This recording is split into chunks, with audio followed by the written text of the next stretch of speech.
So I don't know about you, but for me, managing the executive function challenge of transition time, going from one task to effectively changing and focusing on another task and actually getting the next thing done and then the next thing done is probably one of my biggest daily challenges. So in this video, I will share a little bit about that and especially one strategy that I found recently that's working particularly well.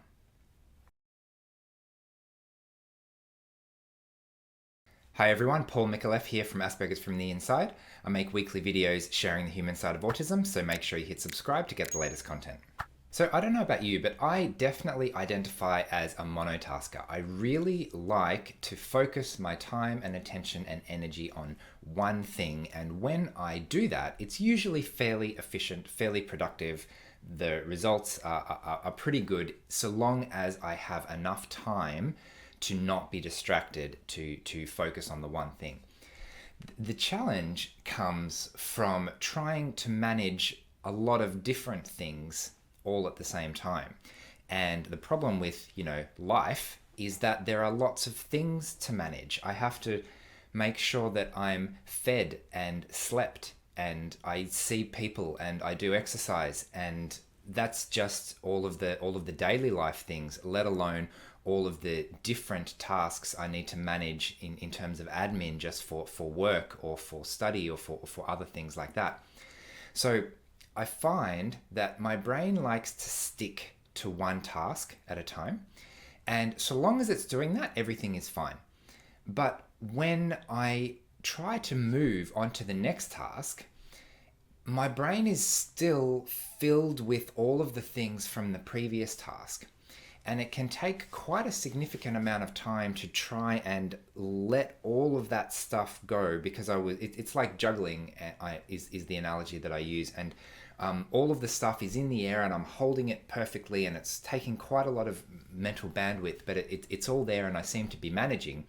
And now I need to put all of that stuff down and then put it away, and then start to slowly fill my brain with all of the necessary things for the new task. So if I'm working on a video or something and my wife says, "How would you like to go hiking next weekend?" I can't just stop thinking about what I'm doing and answer a question. I need to put down everything that I'm thinking about, put it away, put it safely away so that I can pick it up again later without losing anything. Bring up all of the necessary things to think about for this new thing. What's my calendar like? What's the weather going to be like? How do I feel? Is there something else I would prefer to be doing? What is the context of this question that I've just been asked? So that I can then imagine what would it be like to go hiking next weekend, and then try and get an emotional reaction to that. Yes, I think that's a good idea. I'd love to do that. Or no, actually, this time I would prefer to something else instead. And then answer that question and then put all of that other stuff out of my brain and away and then go back to my original task and then pick it up again. You may have seen my video on trying to go 12 months burnout free.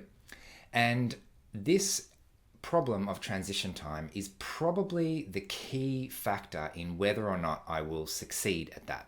Because the pattern that happens is if I don't give myself enough transition time to go from the stressful work task to actually resting with none of those stressful things, floating around in my brain, then what ends up happening is I never actually turn off. I just I go from on to a little bit less on to fully on to a little bit less on. And eventually that just wears my energy down until instead of being able to focus really well on one task, I'm not able to focus at all on any task. And once I get to that stage, that is heading very quickly towards burnout, because I'm still trying to manage all of these executive function demands in my life of getting things done. But all of a sudden, my efficiency and my ability to do any of those things is drastically reduced. So I'm just getting further and further and further and further behind. So I've noticed something very interesting recently with regard to this that has led to a strategy that is actually working really well.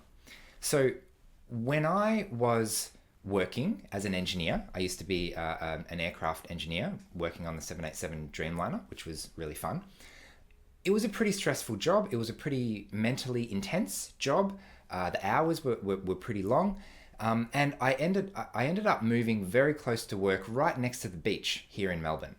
And I took to the habit of going for a walk on the beach for at least an hour every afternoon, every evening after work, without fail. It was just get home, keys on the table, walk out the door, go for a walk on the beach. And that was actually a fairly good strategy because it was such a significant ritualistic transition time that I was able to slowly take all of these stressful things that I was thinking about at work, trying to solve all these problems, and just allow them to slowly leave my brain so that I could actually relax.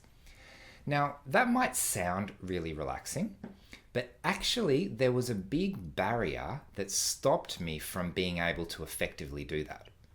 And that barrier was that I knew that tomorrow morning I would need to get up and go to work and pick up all of these problems again.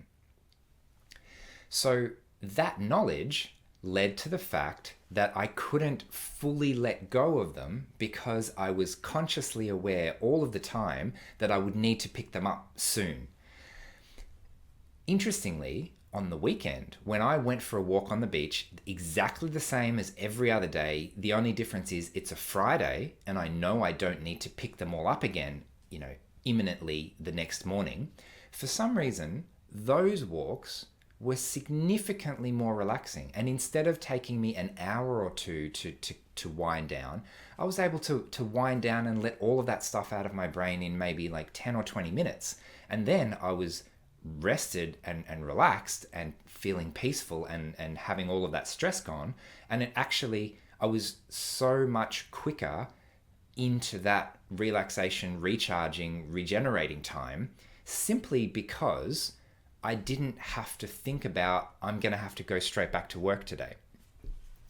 So another really good example of this, literally just this week, I was running I had a webinar in the morning. I had a couple of coaching calls. I was absolutely drained by about midday.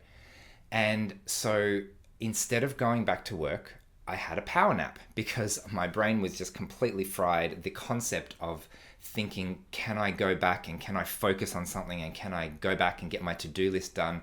It was just overwhelming. So I had a nap instead. It was actually really good.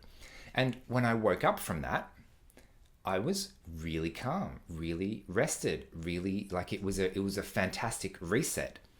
And the most stressful thing in my brain was, oh, now I have to go back to work. I'm finally feeling peaceful. I'm finally feeling relaxed. It takes me so long to finally feel relaxed. And now I've got there, and now I have to jump straight back into work again. So I didn't. I went for a walk for another 2 hours or so. And it was absolutely fantastic. Instead of transitioning all the way out into some recharge time, and then as soon as I get there, transitioning straight back to work and not actually leveraging that, I increased the amount of time. I probably had at least 4 hours break in the middle of the day. And then after that, I was fresh, I was relaxed, I went back to work. I did probably 1 hour worth of really, really productive work. And that was it. I got everything I needed to do done in that day because I was able to actually let myself leverage the fact that I had transitioned out of what I was doing and into that relaxation time, and leveraging the recharge and rejuvenation that comes from that I don't always get. So I guess the moral of the story that I've learned this week, the strategy that I'm hoping will help me achieve this 12-month burnout free, is to basically do fewer things. Not necessarily, it's not that I'm going to get less done, it's that I'm going to do fewer tasks so that I don't need to transition as quickly from one task to the next task. Because I can transition if I really need to. If I need to transition quickly, I can do it.